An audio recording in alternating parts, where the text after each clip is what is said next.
सबसे पहले कमेंट करके मुझे ये बता दो कि आप में से कितने ऐसे स्टूडेंट हैं जिनका टारगेट है कि सर मुझे इतने मार्क्स तक पहुंचना है। अपना टारगेट आप नीचे कमेंट कर दो, क्योंकि मैंने जब कल एक वीडियो बनाया तो उसमें एक कमेंट सबसे ज्यादा आ रहा था, सर मेरा कुछ भी नहीं हुआ है सर, और मुझे बस पास होना है, तो सर कुछ बता दो। तो मैं पास होने के लिए बस आपको बता रहा हूं, उससे ज्यादा नहीं। पास होने के लिए, और मैं हमेशा बोलता हूँ कि पास होने के लिए आप हमेशा कि आप एकदम बाउंड्री पे मत रहा करो। कम से कम बाउंड्री अगर यहाँ पे है तो आपको उसके 2 स्टेप आगे रहना है। तो ये ध्यान रखना आरजीपीपी के स्टूडेंट, क्योंकि देखो आपको 23 को पेपर है इंजीनियरिंग मैथमेटिक्स 2 का, और इंजीनियरिंग मैथमेटिक्स 2 का पेपर है, तो आज भी आपके पास इनफ टाइम है। आज 20 है, 21, 22, 3 दिन का टाइम बहुत होता है।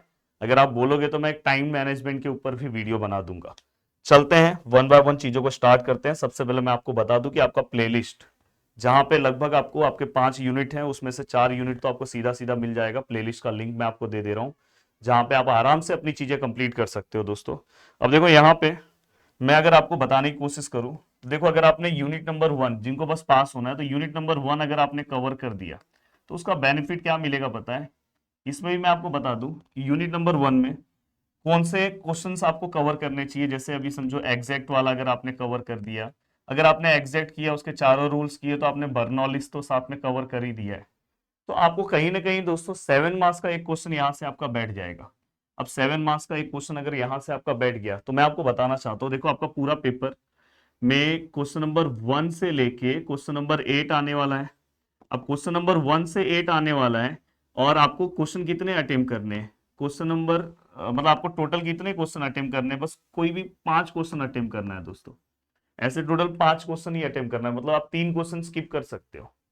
तो इसलिए अगर आपने एक प्रॉपर प्लानिंग की तो आप पास तो आराम से हो जाओगे। अब यहाँ पे अगर आपने मेरा वीडियो देखा है फर्स्ट वाले पार्ट का, तो आपको ये टॉपिक अच्छे से कवर हो जाएगा। अब देखो यहाँ पे साथ में अगर आप फर्स्ट वाले पार्ट में आते हो, तो वहां पे आपको वहां पे अगर आप देखोगे फर्स्ट वाले पार्ट में, तो आपको एक पार्ट दिखाई देता होगा higher order, differential equation of first order and higher order.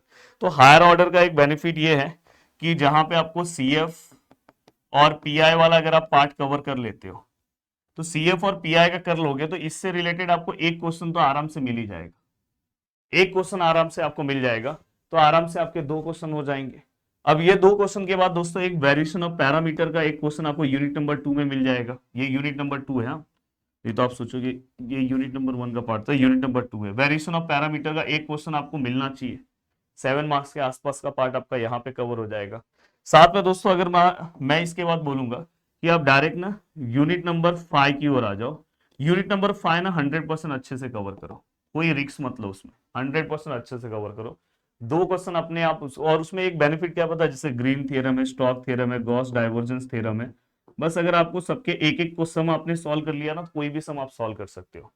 Then उसके पहले वाला पार्ट है डायरेक्शन डेरिवेटिव्स, देन इसके बाद कर्ल है, बाद में यहाँ पे सोलेनोइडल, ये इरोटेशनल, ये अलग अलग प्रॉपर्टीज है। तो यहाँ पे आपके आराम से क्वेश्चन बैठ जाएंगे दोस्तों। तो यहाँ पे आराम से 2 क्वेश्चन आपके बैठ रहे हैं, तो 14 मार्क्स के आसपास का पार्ट यहाँ पे आपको इसी यूनिट से आपको मिल जाएगा। अब अगर आपने इतनी चीजें कवर कर ली है, ठीक है सर मैंने इतनी चीजें कवर कर ली है, तो यहाँ पे अगर आप ध्यान से देखोगे एक क्वेश्चन आपका यहाँ पे बैठ रहा है, 2 क्वेश्चन यहाँ पे बैठ रहा है, 2 क्वेश्चन के आसपास का पार्ट यहाँ पे बैठ रहा है।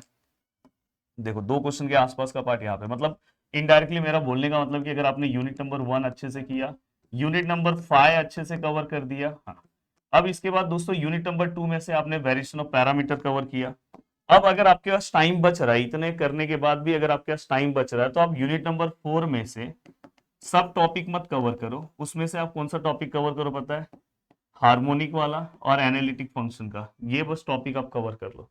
हार्मोनिक और एनालिटिक फंक्शन का अगर आप टॉपिक यहाँ पे कवर कर लेते हो, तो आराम से अब देखो आप ये यूनिट नंबर 5 से रिलेटेड जो क्वेश्चन आएगा वो आप अटेंड कर लोगे। यूनिट नंबर 1 से रिलेटेड है ना, यूनिट नंबर 1 में साइमल्टेनियस इक्वेशन पे भी आ रहा है, पर अगर आपसे नहीं हो रहा तो आप ये कवर करो। तो यहाँ पे भी आप अगर करने जा रहे हो तो 2 क्वेश्चन आप इजिली अटेंड कर ले रहे हो। देन अगर आप एक वेरिएशन ऑफ पैरामीटर वाला जो पार्ट है, पिछले साल वेरिएशन ऑफ पैरामीटर के साथ दोस्तों साइमल्टेनियस इक्वेशन का क्वेश्चन आया था, तो इसलिए मैं बोल रहा हूँ कि साइमल्टेनियस इक्वेशन का एक क्वेश्चन आप सॉल्व कर लोगे तो उसका आपको बेनिफिट मिल जाएगा।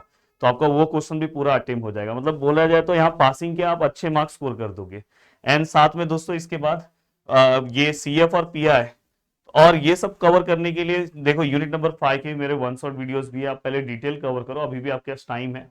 पर हो सकता है ये वीडियो 1 आध घंटे पहले आप देख रहे होंगे, तो मैं आपको ये बोलना चाहता हूं कि थोड़ा सा आप वन शॉट वीडियो से भी चीजें थोड़ा सा रिवाइज कर लो। तो इस तरह से अगर आप अपनी चीजों को कवर करने की कोशिश करोगे तो आराम से आप बहुत अच्छे मार्क्स स्कोर कर सकते हो बिना किसी टेंशन के। बार बार मैं बोल रहा हूँ कि रिसेंट पेपर सामने रखो, टॉपिक्स कवर करो, पैनिक होने की जरूरत नहीं है। और आप सभी लोगों को मैं थैंक्स भी बोलना चाहता हूँ कि आप में से बहुत सारे स्टूडेंट ने मुझे कमेंट कल करके ये बोला कि सर आपका जो पढ़ाने का तरीका है, आपका जो कॉन्सेप्ट बताने का तरीका है वो बहुत शानदार है, हमको बहुत अच्छा लगता है। तो आप सभी लोग को दिल से थैंक्स।